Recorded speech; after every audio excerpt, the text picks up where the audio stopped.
When a black policeman entered my home, everything went wrong. A true infidelity story. The moment I heard the knock on my door, a strange feeling crept over me. It was late, too late for visitors.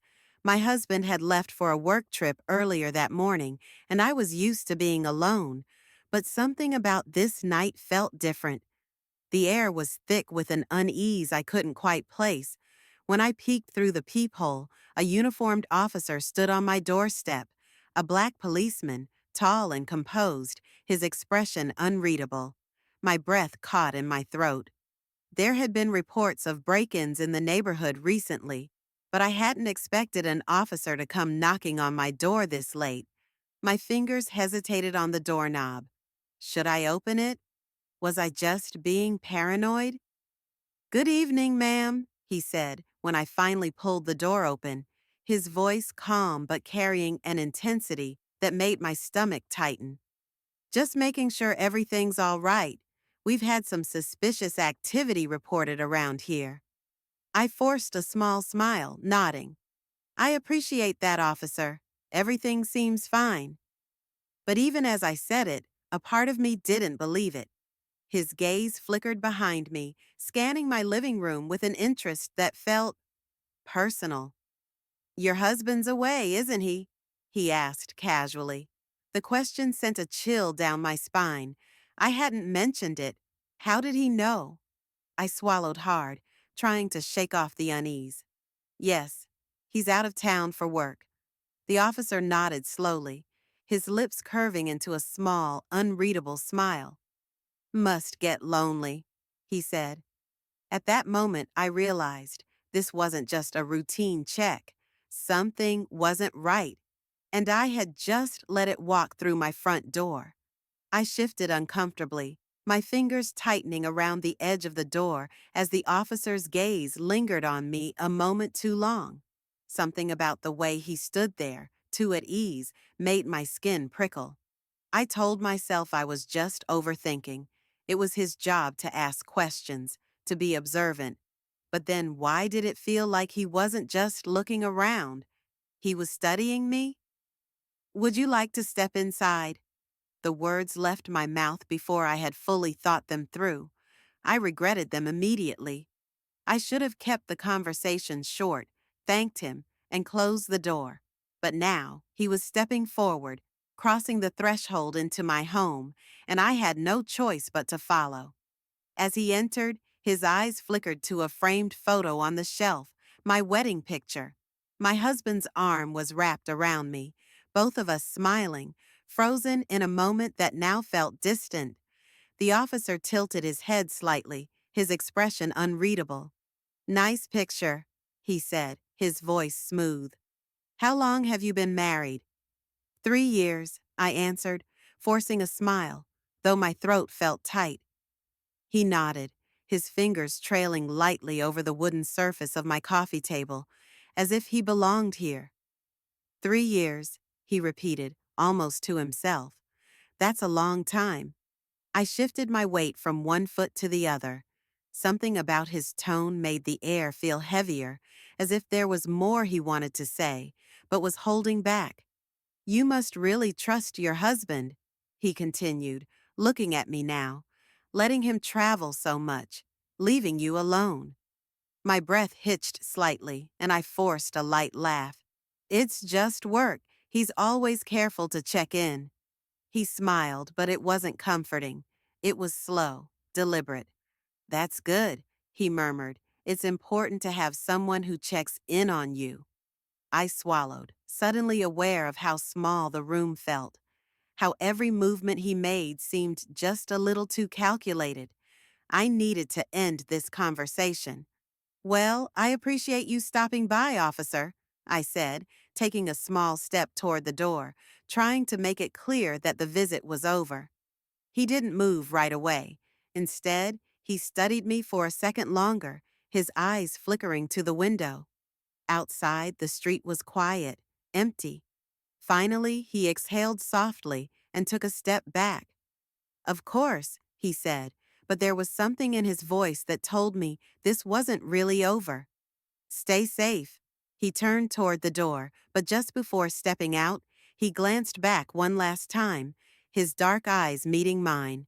And in that moment, I knew he wasn't here by accident.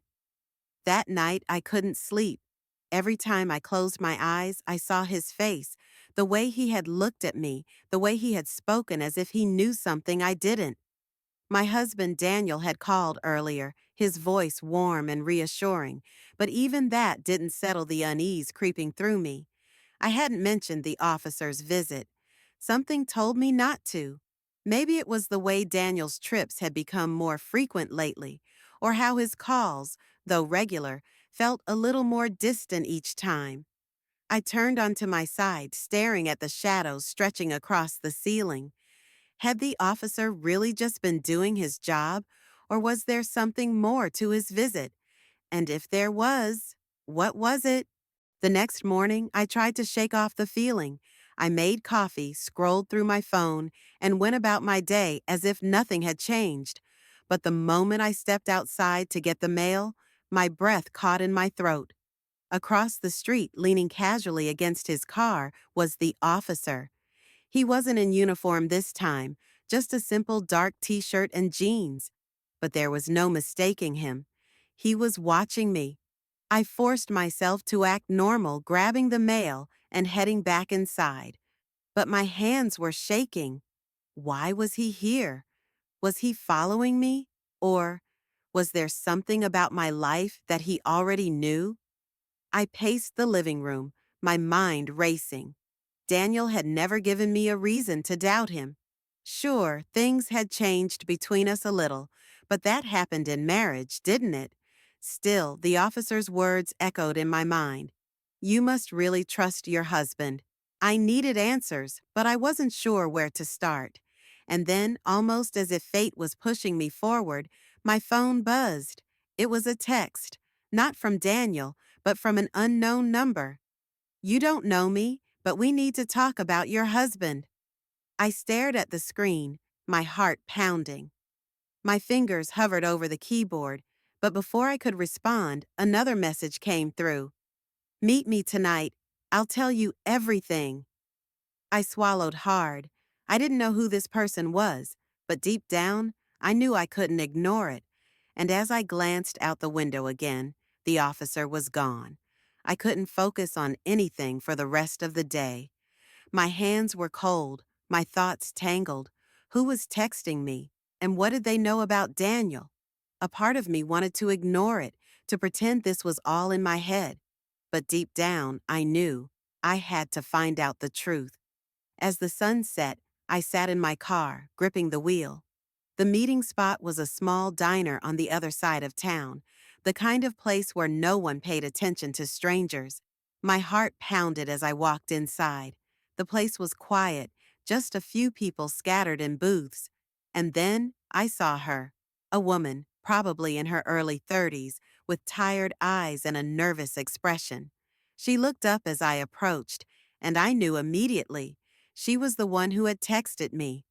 I hesitated for a moment, then sat across from her.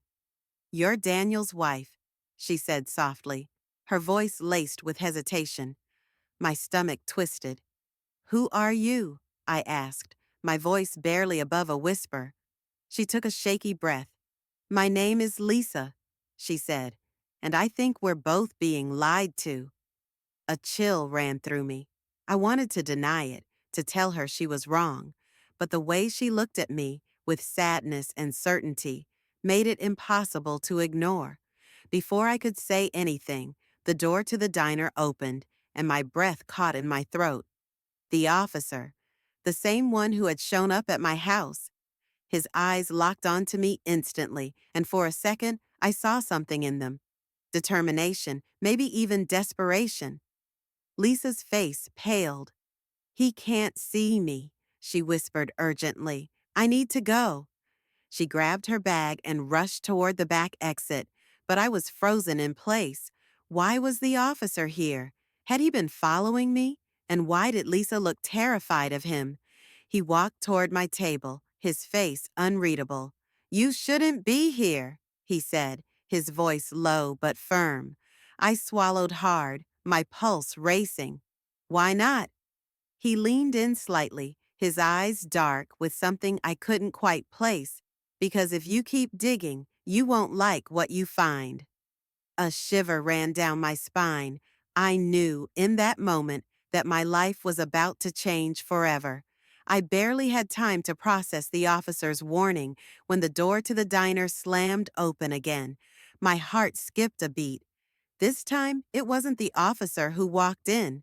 It was Daniel. His eyes immediately found mine, and for a second, time seemed to freeze. He wasn't smiling, his usual charm replaced by a cold intensity I had never seen before.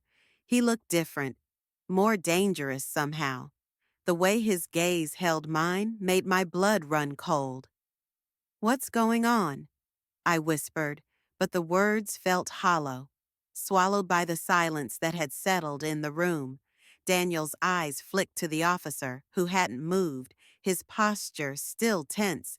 I couldn't read the expression on either of their faces, but the air between them crackled with something unspoken. Then Daniel took a step toward me, his footsteps slow and deliberate. "We need to talk," he said, his voice quieter than I'd ever heard it. It wasn't the voice of the man I knew, the man who used to whisper sweet words to calm my fears. No, this voice was sharper, colder. Before I could respond, my phone buzzed again. This time, I didn't even have to look at the screen to know it was from Lisa. I felt my hands tremble as I stared at Daniel, his eyes narrowing as if sensing the tension rising. He didn't seem surprised that I had been texting someone, but there was something in his eyes that made me uneasy. I wanted to ask him where he had been, what he had been hiding, but the words caught in my throat. And just like that, the fear from before returned, tightening around my chest. "I don't know who you're talking to," Daniel said, his voice low, almost menacing. "But I think you should stop asking questions." I flinched at the harshness in his tone. This wasn't the man I had married. It wasn't the man who used to hold me when I had bad dreams. The man who would laugh with me over the silliest things. "Stop it, Daniel," I said, my voice shaking. "You're scaring me." His jaw tightened, and for a brief moment, I thought he might walk away. But instead, his eyes darkened, and he leaned in, his voice a whisper. "You don't know the truth, but you're about to find out. And when you do, you won't be able to look at me the same way again." I recoiled, my mind whirling with unanswered questions. What did he mean by that? What truth was he talking about? The officer, who had been standing motionless at the edge of the booth, suddenly stepped forward. "This needs to stop, Daniel," he said, his voice unexpectedly sharp. "It's over." For a brief second, I saw something flicker in Daniel's eyes, something like fear, something I hadn't expected. "I've made my choices," Daniel said, his voice thick with tension. He didn't look at the officer now. Instead, his gaze remained locked on me. "But I can't protect you anymore." I felt my knees go weak. Protect me? From what? The weight of his words settled over me, and in that moment, I knew everything had changed. There was no going back. Whatever secret Daniel had been hiding, whatever lies had been spun around me, I was about to uncover them all. I stood up, the need to flee overwhelming me, but before I could take a step, the officer grabbed my arm. His grip was firm, but there was a strange hesitation in his eyes. "I don't want to hurt you," he said quietly, as if afraid his own words would betray him. Everything I thought I knew was slipping away, the ground beneath me shifting in ways I couldn't understand. And as I looked from Daniel to the officer, I realized that whatever was coming, it would tear my world apart. My heart raced as the officer's grip tightened on my arm, and I tried to pull away, but he wouldn't let go. His eyes were conflicted, torn between some duty I couldn't understand and a fear that seemed all too real. Daniel stood frozen, his face pale as if caught in a trap of his own making. I wanted answers, but the air felt thick with tension, the kind that comes right before everything falls apart. Please, just tell me what's going on, I whispered, my voice cracking. The officer hesitated before speaking. Daniel's been lying to you, but not in the way you think. He paused, as if weighing the gravity of his next words. Your husband isn't who he says he is. He's part of something bigger. Much bigger. I turned to Daniel, my mind racing, my stomach churning. What does he mean? I demanded. What's going on, Daniel? For a moment, he said nothing, his jaw clenching as if the truth was too painful to say. But then, with a slow, deliberate breath, he spoke. I'm not a good man, not anymore, he muttered, his voice low and full of regret. I've been involved in things I shouldn't have been, things that are bigger than both of us. I shook my head, disbelief clouding my thoughts. What things, Daniel? Before he could respond, the officer interrupted. He's been a part of a covert operation, a dangerous one, and you've been caught in the crossfire without even knowing it. The words hit me like a punch to the gut. I stumbled back, trying to make sense of what they were telling me. Everything about my life, the man I married, the life we built, was unraveling in front of me, like sand slipping through my fingers. But then came the final twist. As the officer began to reach into his jacket, a sharp click echoed in the quiet diner. A gunshot rang out, and the officer's body jerked violently, his face contorting in shock and pain. He crumpled to the ground with a thud. I gasped, my blood running cold as I turned to Daniel. But before I could say anything, another figure stepped out from the shadows. Lisa. Her hands were shaking as she held a gun, her eyes wide with fear. I'm sorry, she whispered, her voice full of regret. I couldn't let him tell you the truth. Everything went still. The shock, the confusion, the fear, they all collided inside me as I tried to understand what was happening. Who was Lisa really? What had I just walked into? Daniel's voice was barely a whisper. I never wanted you involved. But now there's no turning back. I stood frozen, unable to comprehend what was happening. Lisa's hands trembled as she lowered the gun, her face filled with sorrow and regret. The officer's lifeless body lay on the diner floor, the air thick with the weight of everything that had just been revealed. I couldn't look at Daniel, not now, not with everything I had just learned. What, what did you do? I whispered, my voice barely audible. My heart ached, my mind a storm of confusion. Lisa took a shaky breath. I didn't want to, but I had no choice. I had to protect you, even from him. I stared at her, trying to make sense of it all. Protect me? From what? Lisa's eyes softened with pity. From the truth, from the danger that's been following him, and you, since the beginning. I couldn't let you walk into something you weren't prepared for. Daniel stepped forward, his voice low. Lisa's right. I never meant for you to be a part of any of this. But you've seen too much now. It's not safe for you anymore. I shook my head, my mind reeling. All the signs, all the doubts I had buried deep inside me, now made sense. Daniel's distant behavior, the strange conversations, the officer's warnings. They were all pieces of a puzzle I never wanted to solve. I thought I knew you, I said, looking at Daniel, but now I don't know who you are. Daniel's face twisted with guilt. You don't, but I've done things, terrible things, that I can't undo. I tried to protect you by keeping you in the dark. I thought that was the only way. Lisa stepped forward, her voice steady. You're not alone in this, but you can't keep running from it. The truth is, there's no escaping the past. It will always find a way to catch up. A long silence hung between us. There were no more words to say. The danger was real, and it was only a matter of time before the consequences of everything Daniel had done caught up with us. My life had changed in ways I couldn't control, and the only thing left to do was survive. As I left the diner, the weight of the decisions that had led me here settled heavily on my shoulders. The world I knew was gone, replaced by a new reality that was darker, uncertain, and full of danger. But in that moment, I realized something. I wasn't going to run. I wasn't going to hide. I would face whatever came next, because sometimes the hardest part of the truth is accepting that it's the only way forward. The last thing I heard as I walked out into the night was the distant sound of sirens. Too late, as always.